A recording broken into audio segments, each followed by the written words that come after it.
Once mating occurred and even a zygote was produced, unfortunately reproductive isolation can happen also postzygotic, meaning that the two species have separated far enough and they don't necessarily produce a viable or a fertile offspring. So one example comes from ligers and tigans, which are hybrids of lions with tigers.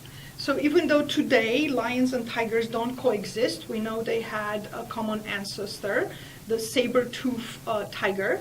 And we also know that into a not that distant past, lions have existed in India, for example, where tigers still exist. They're struggling, but they still exist. So there are several species of tigers, of course, the Bengalese tigers and then Siberian tigers much farther north and west, and apparently there was even a Caucasian tiger species. So the two species have occurred before and they could interbreed, and they are interbreeding now with help or not from humans in zoos to produce these hybrids that unfortunately are not very viable.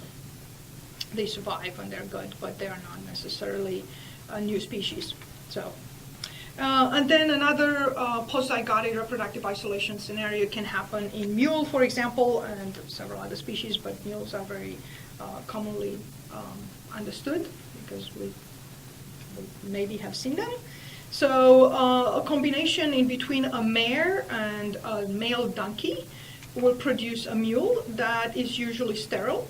And the problem with this scenario is that the two species, the horse and the donkey, so Equus caballus and Equus asinus, have a different number of chromosomes, leaving the mule with one chromosome that doesn't line up with the metaphase plate.